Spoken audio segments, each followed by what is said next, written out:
गुकेश ने Magnus Carlsen को chess में हरा दिया। Oh my God! एक 19 ईयर ओल्ड इतना काम लड़का अपने बड़े चेस लेजेंड को हरा रहा है। इंडियन चेस में क्या ये बहुत ही रेयर चीज है? क्या मैग्नस कार्लसन जैसे लेजेंड को पहले और किसी ने हराया है? इंडियन चेस का हिस्ट्री क्या है? थोड़ा हिस्ट्री में जाते हैं। ये तो बहुत वाइडली नोन है कि चेस इंडिया में ही इन्वेंट हुआ था। जब चेस इन्वेंट हुआ था तभी उसका नाम चतुरंग था। तभी ये गेम जो किंग्स है, इंपॉर्टेंट पोजीशन पे पीपल तभी के टाइम के रहते थे, वो खेलते थे। एक स्ट्रैटेजी साइम्युलेटर की जैसे खेलते थे, एक प्रैक्टिस के जैसे खेलते थे कि ऐसे डिफिकल्ट सिचुएशन कोई आ जाए तो क्या करना है। तो उसके लिए ये चेस इन्वेंट किया था इंडिया में। फिर वो ईरान गया, फिर वो यूरोप गया और वहां जाके उसको चेस ये नाम पड़ा। अच्छा, by the way snakes and ladders भी इंडिया में ही इन्वेंट हुआ था और हमने ही ये दो अमेजिंग बोर्ड गेम पूरे दुनिया को दी है, स्पेसिफिकली वेस्ट को दी है। और ऑब्वियसली लूडो भी दिया था। अभी आई डोंट नो, ये पुराना आदत है जो शायद गया नहीं कि हमको जब तक वेस्ट से अप्रूवल मिलता नहीं है हम लोग उसको सीरियसली लेते नहीं। अच्छा, coming back to chess. Chess में ना पहले अपने पास एलिफेंट था, हॉर्स था, अपने पास क्वीन नहीं था। जब भी यूरोप में ये गेम गया तभी उन्होंने क्वीन इंट्रोड्यूस किया, बट ऐसा नहीं था अपने पास क्वीन के लिए और कोई नहीं था। सो हमारे पास मंत्री था। बेसिकली हमने उनको पूरा गेम दिया, चेस बोर्ड दिया, रूल्स दिए, पीसेस दिए और उन्होंने कुछ ट्वीक्स किए उसके रूल्स में, कुछ नए प्लेयर्स ऐड किए डेफिनेटली, बट गेम तो वो हमारा ही है। मैं बताता हूँ मैं क्या कर सकता हूँ। मैं ना क्या कर सकता हूँ यार। वहां पे पॉपुलराइज हुआ, लेकिन now chess is coming back to India. हमारे प्लेयर्स वर्ल्ड में डोमिनेट कर रहे हैं। अभी रिसेंटली 2025 में मैग्नस कार्लसन जैसे लेजेंडरी चेस प्लेयर को गुकेश ने हरा दिया। This is not the first time. 2024 में प्रज्ञानंदा ने भी कार्लसन को हराया था। तो ये सिर्फ एक जीत नहीं है, ये एक जेनरेशनल शिफ्ट है। मतलब कार्लसन जैसे लेजेंड को एक लड़के ने हराया जो 20 साल का भी नहीं है। That is a very big thing. और लोग ऐसे थियरीज बना रहे हैं कि कार्लसन को मैच के पहले जुलाब हो गया था। कुछ भी तो ये सब बकवास। तो थियरीज तो बहुत है, लेकिन इंडिया चेस की क्वीन है ऑलरेडी। क्योंकि पहले हमने नाम सुना होगा विश्वनाथन आनंद, ठीक है, बहुत बड़ा नाम है चेस की दुनिया में। अभी विश्वनाथन आनंद जैसे ही बहुत सारे प्लेयर्स है, जैसे गुकेश है, प्रज्ञानंदा है, अर्जुन एरिगाइसी है, निहाल सरीन है और भी बहुत सारे प्लेयर्स। तो रिसेंटली अभी जो गुकेश कार्लसन के अगेंस्ट जीता है वो तो एकदम बढ़िया गेम था। उसमें गुकेश ने एकदम पोजिशनल गेम खेला है और एकदम कैलकुलेटेड मूव से कार्लसन को हराया है। एंड सबने कार्लसन का रिएक्शन तो देखा, उसने टेबल पे जोर से बैंग किया एंड कार्लसन ने कहा कि I underestimated him. And obviously Indians को अंडर एस्टिमेट करना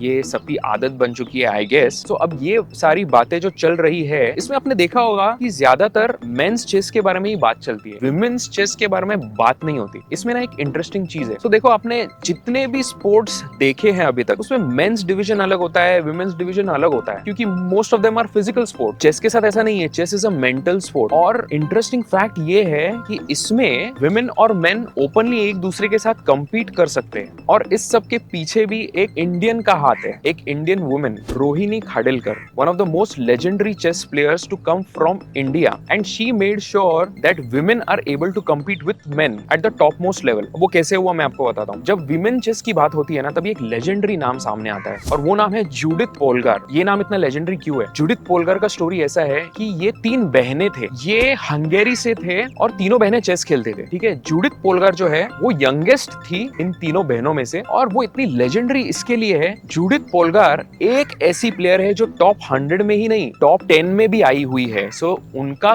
career best ranking was at the number 8 position और टॉप 10 में और कोई विमेन इसके पहले कभी आई ही नहीं। सो ऑब्वियसली पोलगार तो लेजेंडरी है ही, लेकिन जूडिथ पोलगार ये कर पाई, इसके पीछे का रीजन भी एक इंडियन प्लेयर को जाता है and that player is Rohini Khadilkar. जैसे हंगेरी वाले 3 सिस्टर्स थे, वैसे इंडिया में भी खाडिलकर 3 सिस्टर्स थे, वसंती, जयश्री और रोहिणी। अब इसमें बेस्ट प्लेयर थी रोहिणी, जिनका चेस रेटिंग सबसे हाईएस्ट था, और रोहिणी खाडिलकर ही रीजन है जिसके वजह से मेन और वुमेन साथ में खेलने लगे। मैं बताता हूँ कैसे हुआ वो। ये सिस्टर्स बचपन से ही चेस खेलते थे। इनके जो फादर हैं उन्होंने इनको बहुत एनकरेज किया। मतलब आप सोचो, तभी के जमाने में विमेन्स एजुकेशन को भी इतना प्रायोरिटी अपॉर्चुनिटी नहीं मिलता था, तभी उन्होंने इन सिस्टर्स को चेस खेलने के लिए इतना एनकरेज कर दिया कि वो ये भी अलाउ कर देते थे कि ठीक है, थोड़ा स्कूल के पढ़ाई के टाइम से आप टाइम निकालो और चेस खेलो। उनकी सोच बहुत ही न्यू जनरेशन थी and all thanks to that अभी मेन और वुमेन साथ में खेल सकते हैं। और ये क्यों हुआ? रोहिणी खाडिलकर 1970s में पटना में एक चेस चैंपियनशिप खेलने गए थे। वहां पे उनको अलाउ नहीं किया था टू कम्पीट अगेंस्ट मेन। अभी उनका कहना ये था कि अगर चेस मेंटल स्पोर्ट है तो मेन और वुमेन को साथ में खेलना चाहिए, ये ऐसे अलग अलग डिविजन्स क्यों? उन्होंने केस कर दिया और फेडरेशन ऑफ चेस जो एक इंटरनेशनल ऑर्गेनाइजेशन है FIDE, तो FIDE पे केस किया और वो जीता भी। और 1976 में उसका जो जजमेंट आया उसके वजह से पूरा गेम चेंज हो गया, क्योंकि वो केस उन्होंने जीत लिया और उसी के बाद से मेन और वुमेन साथ में खेलने लगे। सो जूडिथ पोलगार तो आई 90s में और ये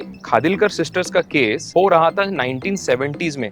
तो हमने ऑलरेडी पूरे वर्ल्ड को वो ग्राउंड्स दे दिए जिसके बेसिस पे मेन और वुमेन साथ में चेस खेल सकते हैं। आज की डेट में भी बहुत सारे वुमेन चेस प्लेयर है, इंडिया से भी है, बहुत अच्छा कर रहे हैं। लेकिन अगर खादिलकर सिस्टर्स नहीं होते तो आज जूडिथ पोलगार भी नहीं होती और वुमेन्स चेस इतना आगे नहीं होता। सो जूडिथ पोलगार को अगर नेटफ्लिक्स मिला है तो खादिलकर सिस्टर्स को एटलीस्ट संजय लीला भंसाली का एक फिल्म तो मिलना चाहिए। ये बड़ी अच्छी बात कही आप। Also one very important distinction, Polgar sisters में और खादिलकर सिस्टर्स में ना एक बहुत बड़ा फर्क है। सो पोलगार सिस्टर्स के जो डैड थे वो एक साइकोलॉजिस्ट थे और उन्होंने एज एन एक्सपेरिमेंट अपने डॉटर्स को चेस खेलने के लिए कंडीशन किया, जैसे घर में चेस बोर्ड सब जगह पे रखना, चेस के पोस्टर्स रखना। तो उनकी ये स्ट्रेटेजी थी, उनका ये एक एक्सपेरिमेंट था, उनको पहले से ही ये उनके डॉटर्स को करवाना था। जो जूडिथ पोलगार है उन सिस्टर्स में से जो यंगेस्ट सिस्टर थी, उसने चेस खेलना शुरू किया एट द एज ऑफ 5। लेकिन खादिलकर सिस्टर्स जो है उन्होंने चेस खेलना शुरू किया एट द एज ऑफ 8 और 9। तो आप समझ रहे हो उतना लेट उन्होंने शुरू किया, फिर भी वो इतने बड़े लेजेंड्स बन पाए। And all this happened very organically, very naturally, उनको किसी ने फोर्स नहीं किया था। तो ये एक बहुत बड़ा डिफरेंस है। तो ये थी एक women's chess. So obviously Gukesh का मैग्नस को हराना एक काफी इंपॉर्टेंट माइलस्टोन है चेस में। But I think India chess का अभी कैपिटल बन गया है। सो आप कमेंट सेक्शन में बता सकते हो आपको क्या लगता है। आप अगर गुकेश के फैन हो तो लिख देना GG गोट गुकेश, और अगर मैग्नस के फैंस हो तो भी लिख देना GG